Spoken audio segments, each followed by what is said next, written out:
ನಮಸ್ತೆ ಫ್ರೆಂಡ್ಸ್, ಇವತ್ತಿನ ವಿಡಿಯೋದಲ್ಲಿ ನಾನು ನಿಮಗೆ ಜನವರಿಯಲ್ಲಿ 2024ರಲ್ಲಿ ಬರುವಂತಹ ವರ್ಷದ ಮೊದಲ ಅಮಾವಾಸ್ಯೆ ಅಂದರೆ ಎಳ್ಳು ಅಮಾವಾಸ್ಯೆ ಯಾವಾಗ, ಹಾಗೆ ಯಾವಾಗ ಅಮಾವಾಸ್ಯೆ ಪ್ರಾರಂಭವಾಗಿ ಯಾವಾಗ ಮುಕ್ತಾಯಗೊಳ್ಳುತ್ತದೆ ಅಂತ ತಿಳಿಸ್ಕೊಡ್ತೇನೆ.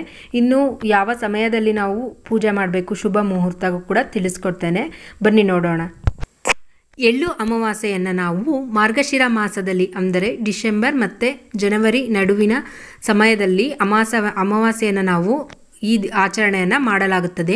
ಇನ್ನು ಎಳ್ಳು ಅಮಾವಾಸ್ಯೆಯ ಹಬ್ಬವನ್ನು ರೈತರು ಕೂಡ ಆಚರಿಸ್ತಾರೆ. ವಿಶೇಷವಾಗಿ ರೈತರೇ ಈ ಹಬ್ಬವನ್ನು ಆಚರಣೆ ಮಾಡೋದು. ರೈತರು ತಮ್ಮ ಜಮೀನಿನಲ್ಲಿ ಉತ್ತಮ ಫಸಲಿಗಾಗಿ ಭೂಮಿ ತಾಯಿಗೆ ಕೃತಜ್ಞತೆಯನ್ನು ಸಲ್ಲಿಸ್ತಾರೆ ಈ ಸಮಯದಲ್ಲಿ.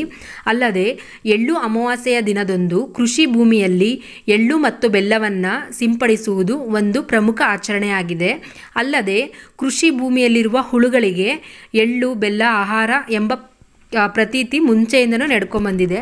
ಅಲ್ಲದೆ ವಿಶೇಷವಾಗಿ ಈ ಎಳ್ಳು ಅಮಾವಾಸ್ಯೆಯಲ್ಲಿ ನಮಗೆ ಶನಿ ದೇವರ ಏನಾದರೂ ಕಾಟ ಇದ್ದರೆ, 7.5 ಆಗಿರ್ಬೋದು, ಇಲ್ಲದ್ರೆ ಶನಿ ದೇವರಿಗೆ ಸಂಬಂಧಪಟ್ಟ ಯಾವುದೇ ದೋಷಗಳಿದ್ದರೆ ಈ ಎಳ್ಳು ಅಮಾವಾಸ್ಯೆಯಲ್ಲಿ ಪರಿಹಾರ ಮಾಡಿಕೊಂಡ್ರೆ ತುಂಬ ಒಳ್ಳೆಯದು. ವಿಶೇಷವಾಗಿ ನಾವು ಶನಿ ಗ್ರಹ ಅಥವಾ ಶನಿಯಿಂದ ಜಾತಕದಲ್ಲಿ ಏನಾದರೂ ತೊಂದರೆ ಇರುವವರು ಈ ಸಮಯದಲ್ಲಿ ಈ ಅಮಾವಾಸ್ಯೆಯಲ್ಲಿ ಪರಿಹಾರವನ್ನು ಪಡ್ಕೋಬೋದು.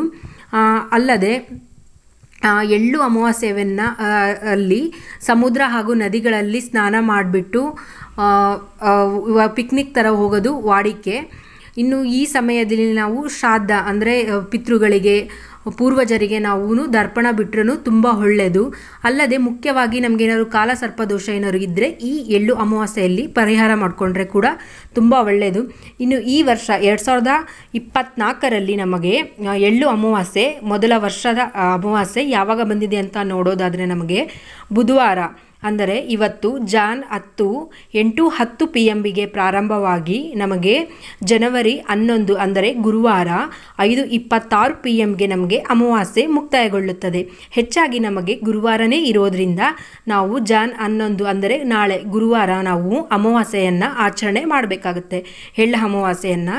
ಇನ್ನು ಯಾವೆಲ್ಲ ಶುಭ ಮುಹೂರ್ತದಲ್ಲಿ ನಾವು ಎಳ್ಳು ಅಮಾವಾಸ್ಯೆಯನ್ನು ಪೂಜೆ ಮಾಡಬೇಕಾಗುತ್ತೆ, ಮುಖ್ಯವಾಗಿ ಶ್ರಾದ್ದ ಮಾಡುವಂಥರು, ಹಾಗೆ ಈ ಥರ ಎಳ್ಳನ್ನ ಎಲ್ಲ ಬಿತ್ತೋ ಅಂಥವ್ರು ಯಾವ ಶುಭ ಮುಹೂರ್ತದಲ್ಲಿ ಮಾಡಬೇಕು ಅಂತ ನೋಡೋದಾದರೆ ಮೊದಲನೇದಾಗಿ ಮುಖ್ಯವಾಗಿ ಅಭಿಜಿತ್ ಮುಹೂರ್ತ, ಅದು ಬಂದುಬಿಟ್ಟು ಗುರುವಾರ 12:13 PM ಪ್ರಾರಂಭವಾಗಿ 12:55 PM ಇದೆ.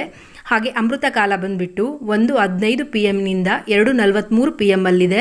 ಇನ್ನು ಬ್ರಾಹ್ಮಣಿ ಮುಹೂರ್ತ ಬಂದುಬಿಟ್ಟು ಅವತ್ತು ಬೆಳಗ್ಗೆ 5:38 AM 6:26 AM. ಮುಖ್ಯವಾಗಿ ಈ ಬ್ರಾಹ್ಮಣಿ ಮುಹೂರ್ತದಲ್ಲಿ ನಾವು ಶ್ರಾದ್ದವನ್ನು ಮಾಡಿದರೆ ತುಂಬ ಒಳ್ಳೆಯದಾಗುತ್ತೆ. ಈ ರೀತಿಯಾಗಿ ನಾವು ಆಚರಣೆ ಮಾಡ್ತೇವೆ ಪೌಷ್ಯ ಅಥವಾ ಎಳ್ಳು ಅಮಾವಾಸ್ಯೆಯನ್ನು. ಇನ್ನು ನೆಕ್ಸ್ಟ್ ವಿಡಿಯೋದಲ್ಲಿ ನಾನು ಎಳ್ಳು ಅಮಾವಾಸ್ಯೆಯ ಮಹತ್ವವನ್ನು ತಿಳಿಸ್ಕೊಡ್ತೇನೆ. ಇನ್ನು ಈ ವಿಡಿಯೋದಲ್ಲಿ ನಿಮಗೆ ಯಾವಾಗ ಪ್ರಾರಂಭವಾಗಿ ಯಾವಾಗ ಅಮಾವಾಸ್ಯೆ ಮುಕ್ತಾಯಗೊಳ್ಳುತ್ತದೆ ಅಲ್ಲದೆ ಶುಭ ಮುಹೂರ್ತನ ತಿಳಿಸ್ಕೊಟ್ಟಿದ್ದೀನಿ. ವಿಡಿಯೋವನ್ನು ಫುಲ್ ನೋಡಿದ್ದಕ್ಕಾಗಿ ಧನ್ಯವಾದಗಳು ಫ್ರೆಂಡ್ಸ್. ನೀವಿನ್ನೂ ನನ್ನ ಚಾನಲ್ನ ಸಬ್ಸ್ಕ್ರೈಬ್ ಮಾಡದೆ ನೋಡ್ತಾ ಇದ್ದರೆ ದಯವಿಟ್ಟು ಸಬ್ಸ್ಕ್ರೈಬ್ ಮಾಡಿ ಅಂತ ಹೇಳ್ತೇನೆ. Thank you for the watching. ಧನ್ಯವಾದಗಳು.